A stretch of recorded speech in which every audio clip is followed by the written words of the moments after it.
नमस्कार, मैं अंकित कुमार मिश्रा आज अपने एक नए अध्याय के साथ आपके सामने उपस्थित हूँ। हम लोग पढ़ते हैं जीके की ट्रिक। जीके की ट्रिक के आज इस कड़ी में हम लोग पढ़ने जा रहे हैं मध्य प्रदेश से जुड़े जो प्रमुख नंबर वाली जो संख्याएं हैं, जो हमें परेशान करती हैं, याद नहीं होती हैं, उनके बारे में। कुछ हम लोगों ने चीज़ें कल देखी थी, अक्षांशी, देशांतर, ये सब चीज़ें हम लोगों ने कल देखी थी, उन्हें ट्रिक के माध्यम से समझा था। आज हम लोग कुछ नई चीज़ें देखने वाले हैं। पहले हम लोग देखेंगे पश्चिम से पूर्व का जो समय अंतराल है मध्य प्रदेश में।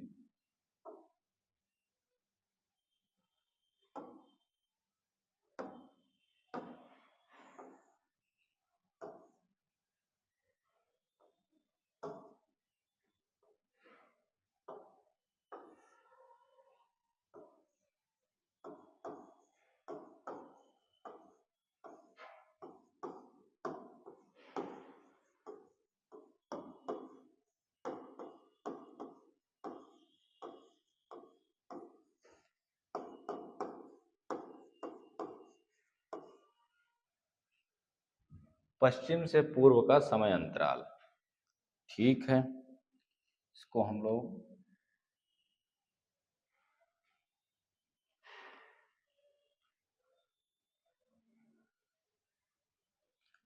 पश्चिम से पूर्व का समय अंतराल, पश्चिम से पूर्व का समय अंतराल हमारा होता है 34 मिनट।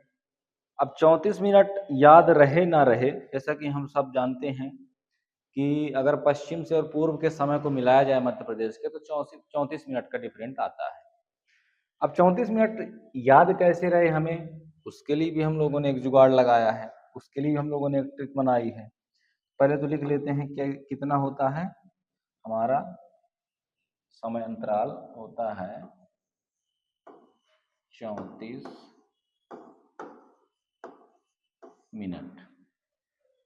34 मिनट, ठीक है।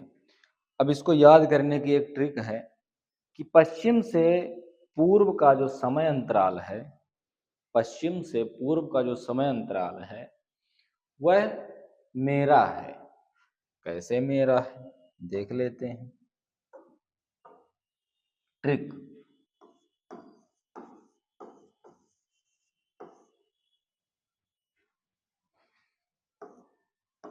पश्चिम से पूर्व का समय अंतराल पश्चिम से पूर्व का समय अंतराल तो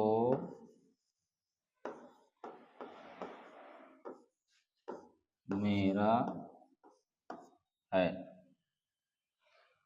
इंग्लिश का थोड़ा सा प्रॉब्लम होगी, तो मेरा है, ठीक। मेरा से अगर आप लोगों ने कोडिंग देखी होगी तो आपको एम का कोड पता होगा, आर का कोड पता होगा। देख लेते हैं, इसको हम लोग नॉर्मल मिला लेते हैं, नहीं ये बार बार फंसेगा।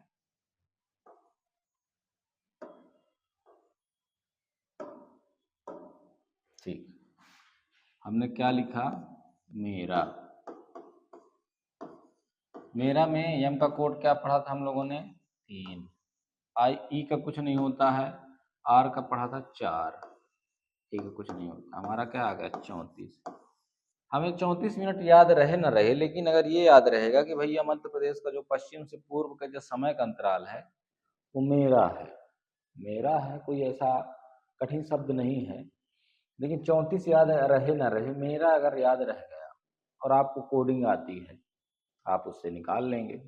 चलिए अब अपने अगले मुद्दे की ओर चलते हैं। अगला मुद्दा हमारा क्या कहता है, दूसरा कहता है मानक रेखा का गुजरना।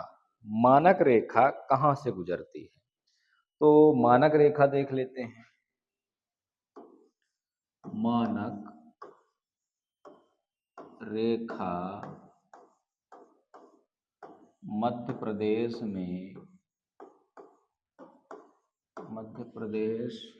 में गुजरती है, गुजरती है। कहाँ से गुजरती है? सिंगरौली से गुजरती है, सिंगरौली से गुजरती है। अब इसकी डिग्री क्या है? सिंगरौली भी हमको याद रहे और उसकी जो नंबर की वैल्यू है वो भी हमको याद रहे, तो ऐसा कुछ हमको जुगाड़ लगाना पड़ेगा। ठीक है, इसकी डिग्री के लिए क्या करते हैं, इसकी ट्रिक देख लेते हैं। अब हम लोग ट्रिक लिखेंगे, मानक रेखा फाइनली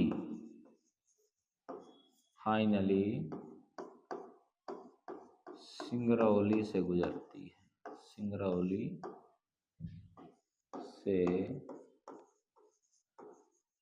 गुजरती है। ठीक है भैया, तो सिंगरौली तो हमारा क्या है? सिंगरौली तो हमारा जगह है। फाइनली क्या है? फाइनली से हम लोग निकालते हैं। एफ का कोड क्या होता है? एफ का कोड हमने क्या पढ़ा था? 8। आई का कुछ नहीं होता, एन का होता है 2, ए का कुछ नहीं होता, एल का होता है 5, बाई का कुछ नहीं होता। 82.5 आ गया हमारा उत्तर। 82.5, 82 डिग्री 5, 82.5 डिग्री से सिंगरौली से मानक रेखा निकलती है। हमें ये याद रहे न रहे कि 82.5 से निकलती है, हमें बस इतना ध्यान रहे कि भाई ये मानक रेखा के बारे में हमने जानकारी ले ली है और मानक रेखा फाइनली सिंगरौली से गुजरती है। बस फाइनली अगर आपको याद है, आप फाइनली से उसकी जो डिग्री है वो निकाल सकते हैं। नंबर की जो वैल्यू है उसको याद करना कठिन होता है, आप भी जानते हैं। चलिए अपने अगले टॉपिक की ओर आते हैं। हमारा अगला टॉपिक है मध्य प्रदेश की जलवायु। मध्य प्रदेश की जो जलवायु है वो कैसी है? कई बार एमपीपीएससी में या किसी भी अपने एमपी के एग्जाम में, व्यापम में सीधे पूछ लेता है कि मध्य प्रदेश की जलवायु कैसी है। देख लेते हैं। तो उसके लिए हम एक लाइन लिखेंगे, मध्य प्रदेश की जलवायु तो कैसी है?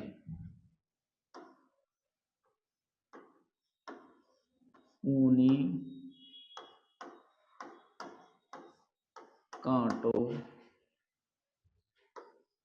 वाली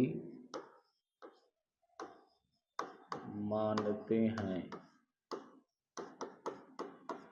अब बोले भैया ये क्या है? देखिए जलवायु कई सारी होती हैं, उष्णकटिबंधीय, शीतोष्णकटिबंधीय, उपोष्णकटिबंधीय। तो मध्य प्रदेश की जलवायु कैसी है, इसको याद करने के लिए हमको समझना पड़ेगा, उसको दिमाग में बैठाना पड़ेगा। हमने क्या लिखा? ऊनी कांटों वाली मानते हैं। ऊनी कांटों वाली मध्य प्रदेश की जलवायु को मानते हैं।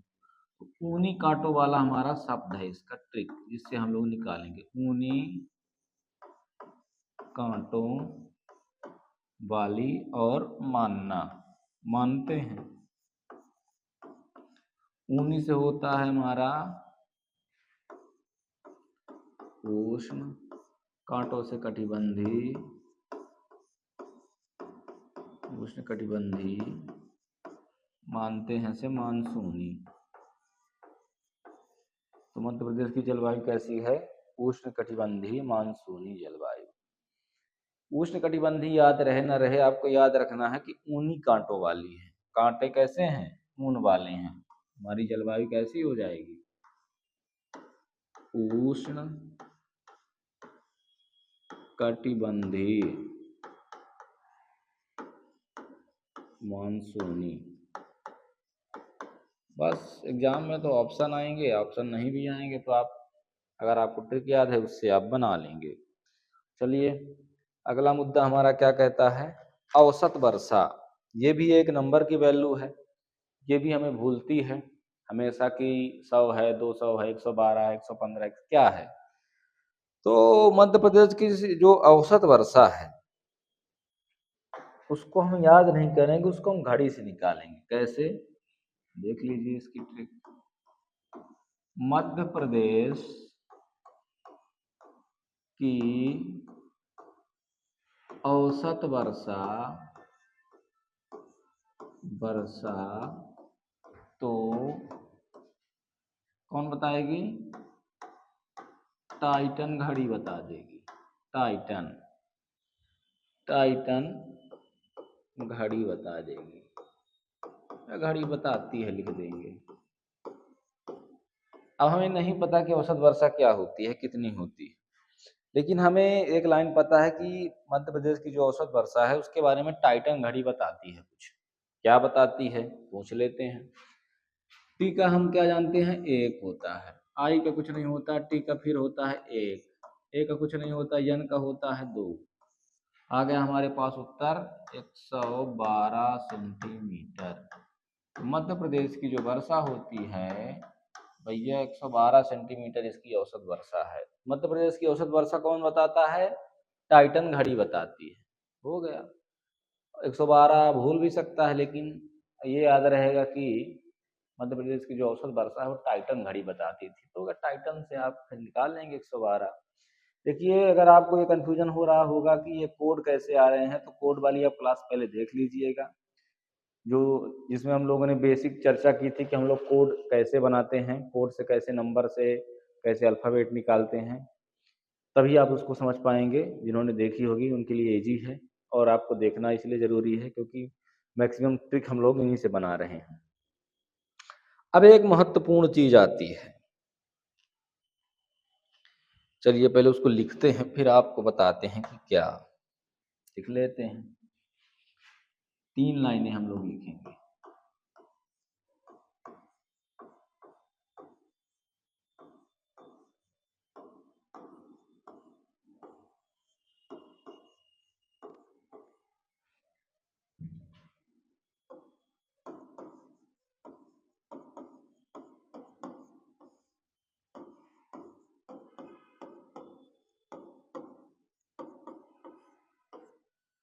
रत्ना उज्जैन आकर राजबहोर से मिली, एक लाइन हो गई। दूसरी लाइन लिखेंगे, भोलू विदेश जाने की राय सागर से लेता है। हमारा एक कोई भोलू है, भोलू विदेश जाने की राय सागर से लेता है, सागर से लेता है। तीसरी लाइन है हमारी, मोह कटेगा जब उम्र डोल जाएगी। ये ज्ञान की बात हो गई इसमें। भैया मोह हमारा जो रहता है कब जाएगा? जब उम्र हमारी चली जाएगी। तो मोह कटेगा, कब कटेगा? जब उम्र डोल जाएगी। तो ये ज्ञान की बातें हो गई, दो ठो नॉर्मल बातें हो गई। अब इन 3 लाइनों को अगर आपने दिमाग में बैठा लिया किसी तरह आगे पीछे करके, तो ये मान लीजिए कि आपका बहुत बड़ा और बहुत कठिन सा टॉपिक जो मध्य प्रदेश में फंसाता है वो कवर होने वाला है। कैसे? देखते हैं। अब देखिए, इनसे हम कुछ चीजें निकालेंगे, देख लेते हैं, निकाल लेते हैं। रत्ना से हम निकालेंगे क्या? रतलाम। उज्जैन से तो उज्जैन ही है। आकर से क्या निकालेंगे? आगर मालवा, आगर मालवा। राजबहोर से, राज से हम लोग क्या निकालेंगे? बहोर से तो हमारा निकलेगा सीहोर।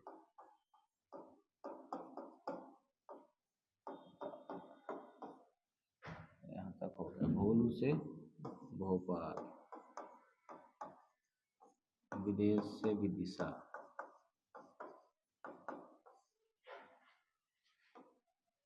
रायसेन, सागर से सागर, मोह से दमोह, कटेगा से कटनी, जब से जबलपुर, उमर से उमरिया, डोल से शहडोल, कुछ याद आया कि नहीं याद आया? कुछ समझ में आया कि नहीं आया?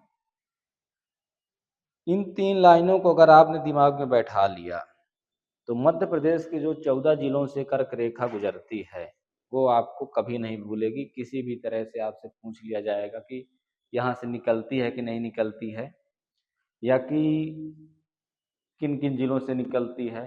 कई बार ऑप्शन दे देता है कि निम्नलिखित दिए गए प्रश्नों में से या विकल्पों में से बताइए कहाँ से कर्क रेखा गुजरती है या कहाँ से नहीं गुजरती। और क्रम भी पूछता है, इनका क्रम बताइए। 3 लाइनें हैं। रत्ना उज्जैन आकर राजभोर से मिली। ठीक है। भोलू एक व्यक्ति है कोई, विदेश जाने के लिए राय लेता है, किससे? सागर से राय लेता है। और एक जान की बात याद कर लीजिए, मोह कट जाएगा जब उम्र ढल जाएगी कि डोल जाएगी। ये 3 भाई ज्ञान की बातें अगर आपने पढ़ ली तो कर्क रेखा तो आपसे भूलने वाली नहीं है। कुछ ट्रिक ऐसी हैं कि कर्क रेखा को याद कराने की जो पहले की थी, लेकिन उनमें से ये प्रॉब्लम ये होती है कि केवल शब्द के शुरू शुरू के अक्षर हैं, जो कि मुझे नहीं लगता कि दिमाग में लंबे समय तक बैठेंगी। लेकिन ये लाइनें सरल हैं। हमारा उद्देश्य सिर्फ यही है कि सरल लाइनों से, सरल शब्दों से आपको कोई भी चीज़ को माइंड में बैठाना है, वो हमारा उद्देश्य रहेगा। अगर आप क्रम देखेंगे तो क्रम भी यही है। रतलाम, उज्जैन, आगर मालवा, राजगढ़, सीहोर, फिर भोपाल, विदिशा, रायसेन, सागर, दमोह, कटनी, जबलपुर, उमरिया, शहडोल। कटनी जबलपुर में आगे पीछे कई बार क्रम किसी किसी किताब में जबलपुर को आगे कर देता है, किसी किसी में कटनी कर देता है, लेकिन बाकी क्रम सही है।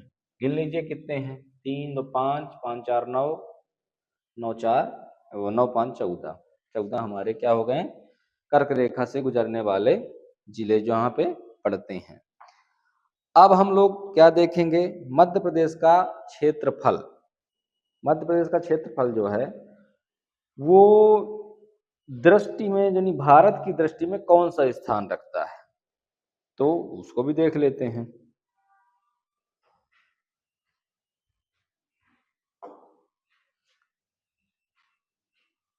मध्य प्रदेश, मध्य प्रदेश देश का दूसरा क्या है? पीएम भी है। अब बोले भैया ये क्या है? अगर हमने अटपटी लाइन लिखी है तो इसका मतलब है कि ये कुछ ट्रिक होगी।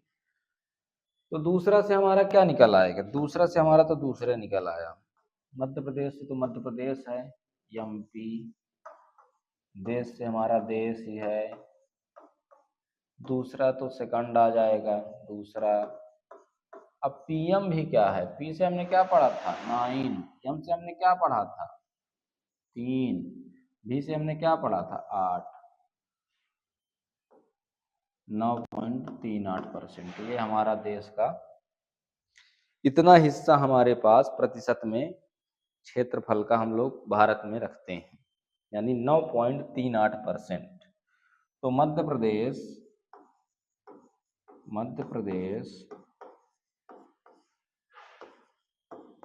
देश में क्षेत्रफल के हिसाब से, क्षेत्रफल की दृष्टि से दूसरा स्थान रखता है, दूसरा स्थान रखता है। पहला कौन सा है? पहला राजस्थान रखता है। इसका प्रतिशत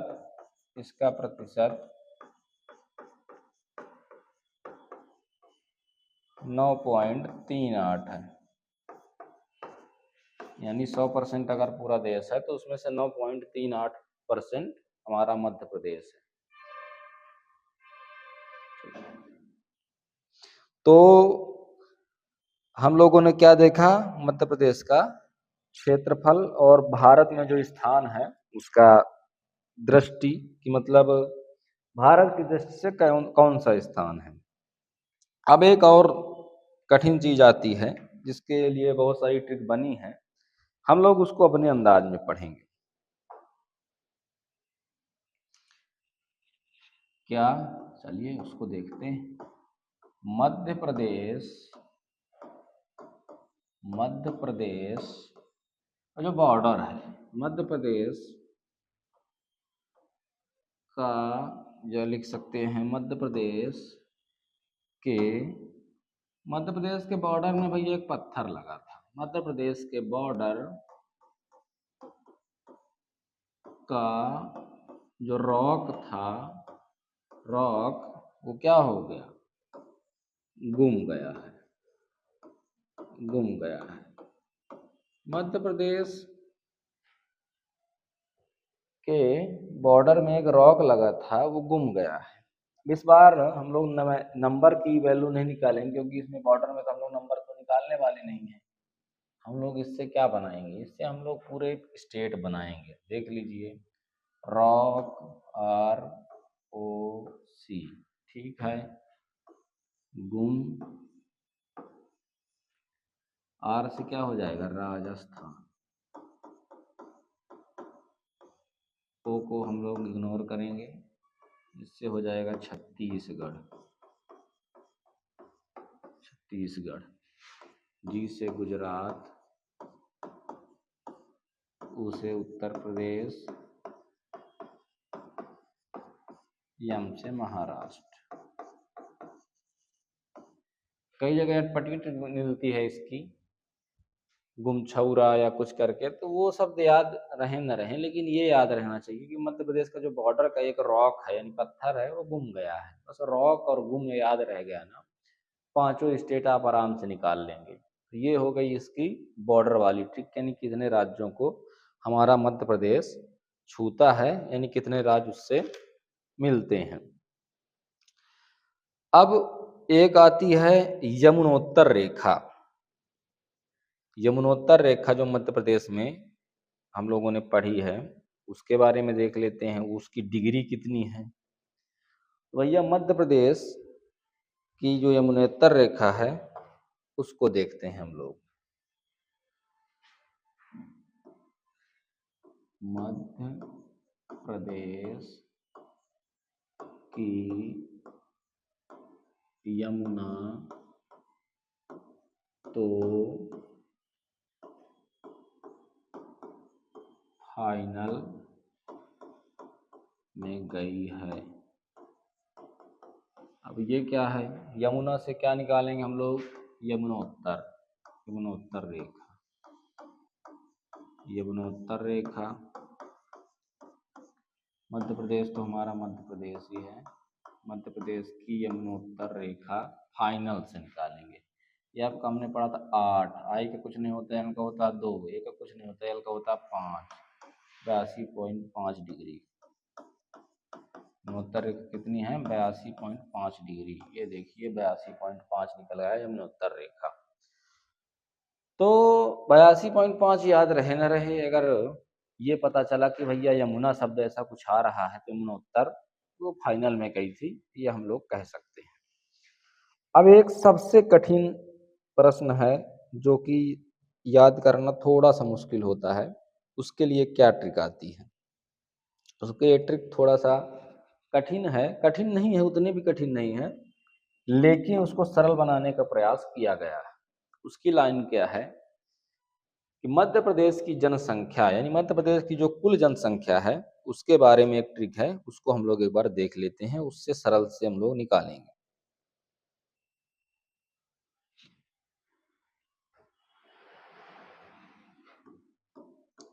अब हम देखते हैं मध्य प्रदेश, क्योंकि बड़ा नंबर है तो बड़ा नंबर की ट्रिक थोड़ा बड़ी होगी। मध्य प्रदेश की जनसंख्या है, जनसंख्या के खिलाफ एक हमारी कोई अभिनेत्री है जिनका नाम है कंगना, कंगना कोई लड़की भी हो सकती है। जनसंख्या के खिलाफ कंगना की गवाही, गवाही में सब शामिल हैं, सब शामिल हैं। भैया मध्य प्रदेश की जनसंख्या जो है वो तो हमें नहीं पता, लेकिन उसके खिलाफ कोई मुकदमा चल रहा है, उसमें कंगना नाम की लड़की है, वो गवाही देती है। उस गवाही में कौन कौन शामिल है, पूरी जनसंख्या शामिल है। अब ये कैसा उल्टा पुल्टा काम हो गया कि उसी के खिलाफ मुकदमा चल रहा है। भैया दूसरे राज्य के हो सकते हैं, तो हम क्या, हमारा टारगेट क्या है, मध्य प्रदेश की जनसंख्या, और उसके खिलाफ क्या हो रही है, गवाही और कंगना। कंगना दे रही है गवाही, ये हो गई गवाही, और सब क्या है, सब शामिल हैं। तीन शब्द हमको मिले, तीनों को हम लोग लिख लेते हैं, कंगना, कंगना, गवाही, और एक शब्द मिला हमें सब। ठीक है, के से हम क्या लिखते हैं, के को 7 लिखते हैं, एक का कुछ नहीं होता, यन का 2 होता है, जी का क्या होता है, जी का 6 होता है, ए का कुछ नहीं होता, यन का 2 होता है, फिर जी का 6 होता है, वी का क्या होता है, वी का होता है हमारे पास 8, एक का कुछ नहीं होता, यश का कुछ नहीं होता, आई का कुछ नहीं होता, यश का होता है 0, वी का होता है हमारा 9। क्या मिला, 72, 62, 68, 0, 9। इसको लिख लेते हैं,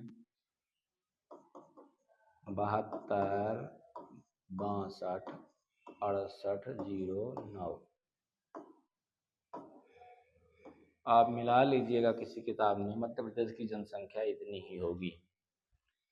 तो भैया हमको नहीं पता कि मध्य प्रदेश की जनसंख्या कितनी है, लेकिन मध्य प्रदेश की जनसंख्या के खिलाफ एक मुकदमा चल रहा है, उसमें कंगना नाम की लड़की गवाही दे रही है, और उसमें सब शामिल है, उसकी गवाही में सब शामिल है। बस ये लाइन अगर आपके दिमाग में बैठ गई, तो नींद में भी कोई पूछेगा कि मध्य प्रदेश की जनसंख्या क्या है, तो आप कहेंगे अरे यार कंगना कोई गवाही दे रही थी। बस नंबर, उस तरह नंबर अगर आप याद करेंगे 7, 26, 26, 7, 8, 6, एक अंक आगे पीछे हो गया तो आपका उत्तर हो गया गलत। ये हो गई हमारी जनसंख्या की ट्रिक। अब हम आते हैं मध्य प्रदेश का जो घनत्व है, जनसंख्या का जो घनत्व है, उसको कौन बताता है, तो चलिए वो भी देख लेते हैं। मध्य प्रदेश की जो जनसंख्या है उसका घनत्व है, मध्य प्रदेश, मध्य प्रदेश की जनसंख्या का घनत्व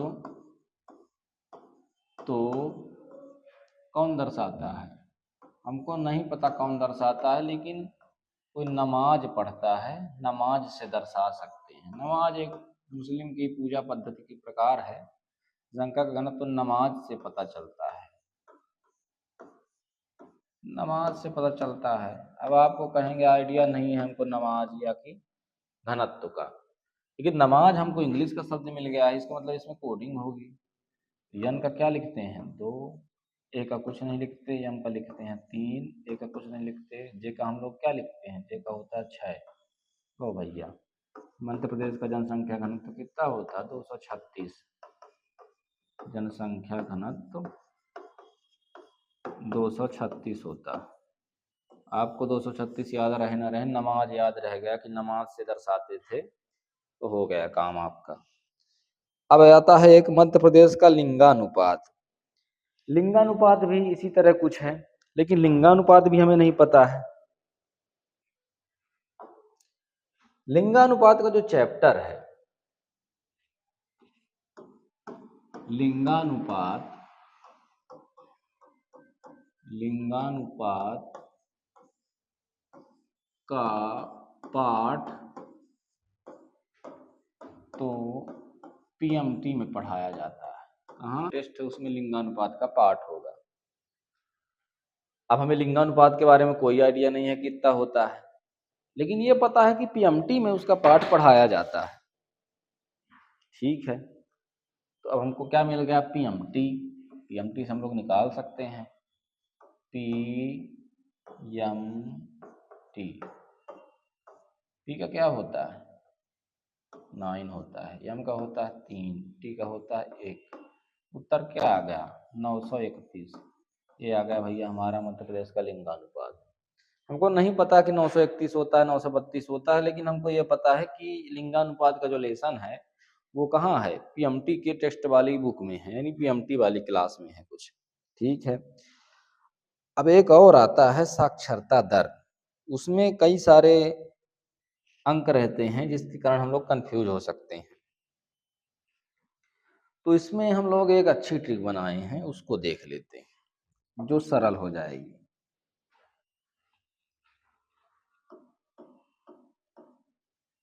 मध्य प्रदेश में एक कोई व्यक्ति है, मध्य प्रदेश में साक्षर लोगों को, साक्षर से क्या होगा, साक्षरता, साक्षर लोगों को एक कोई व्यक्ति है कि इसका नाम क्या है, गोपी। गोपी व्यक्ति हमारा साक्षरता से जुड़ा है, गोपी माला पहनाता है। साक्षरता के बारे में हमको कुछ नहीं पता, लेकिन ये पता है कि मध्य प्रदेश में कोई एक व्यक्ति रहता है जिसका नाम गोपी है। वो साक्षर लोगों को माला पहनाता है कि भैया आप बहुत अच्छा पढ़ते हैं, आप पढ़ाई अच्छी करते हैं। देख लेते हैं अब हमारे गोपी भाई क्या पहनाते हैं, माला। इससे होता है क्या, क्षय। ओ से कुछ नहीं होता, पी से होता है हमारा क्या, 9, आई से कुछ नहीं होता, यम से 3, ए से कुछ नहीं होता, यल से होता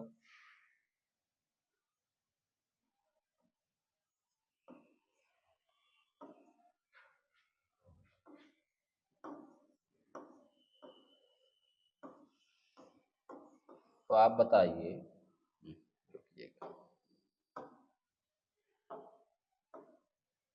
6,9,3,5%, ये आपको क्या याद रह सकता था?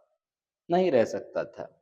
इतना डाटा है तो 69.35 कैसे याद रहेगा? लेकिन ये याद रहेगा कि गोपी भैया हैं हमारे कोई, वो माला पहनाते हैं साक्षर लोगों को, तो हम उससे निकाल लेंगे 69.35। ये होता है दिमाग का काम और ये होती है ट्रिक। चलिए एक छोटी सी ट्रिक और देख लेते हैं, उसके बाद इस क्लास को समाप्त करते हैं। एक छोटी सी ट्रिक ये है, मध्य प्रदेश के जिले और संभाग, दो चीज देख लेते हैं कितने हैं, इनको कैसे याद करना है। 2 लाइनें से, बस 2 लाइन लिखेंगे, उसी से हमारा काम हो जाएगा। हमको भैया मध्य प्रदेश के जिले याद नहीं है। मध्य प्रदेश के जो जिले हैं, मध्य प्रदेश के जिले लाला को याद है, लाला भैया हमारा कोई होगा, लाला को याद है, ठीक है। और संभाग, संभाग के बारे में हमको कुछ नहीं पता, ये पता है कि सभी संभागों में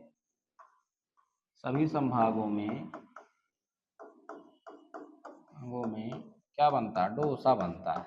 वो बनता होगा किसी न किसी जिले में, तो बनता होगा, इतने संभाग में जिले होते हैं। अब देखिए इनसे हम लोग संख्या निकाल लेंगे कैसे, देखिएगा। लाला का क्या होता है, 5, 5 जिले क्या हो गए, 55। डी का क्या होता है 1, यस का क्या होता है 0, ये हो गया 10, 55, 10। कहानी हमारी यहीं पे हो गई समाप्त। तो देखिए ट्रिक के माध्यम से हमारा ये कहना नहीं है कि आपको एकदम रट जाए, हमारा कहना ये है कि एग्जाम में आपके पास प्रेशर होता है, मेंटल चीजें इधर उधर भटक रही होती हैं, सरल शब्दों में उनको आप दिमाग में बैठा कर जाएंगे तो मुझे नहीं लगता कि आपको भूलेंगी चीजें। इधर उधर का पूरी लाइन आपको याद ना रहे ना कि जिले किसको याद है, सभी संभागों में क्या बनता, डोसा बनता है, डोसा बनता है, हो गया। पर ध्यान रखिएगा कोडिंग बहुत जरूरी है भैया, कोडिंग आपको जरूर पढ़नी पड़ेगी, कोडिंग नहीं पढ़ेंगे तो ये ट्रिक आपके किसी काम की नहीं है, इसलिए कोडिंग जरूर पढ़ लीजिएगा। अगर आपको समझ में नहीं आएगा, कोडिंग वाली क्लास जरूर देख लीजिएगा। चलिए आज के लिए इतना ही, मिलते हैं अगली वीडियो में अगले धुआंधार ट्रिकों के साथ। तब तक के लिए धन्यवाद, प्रणाम।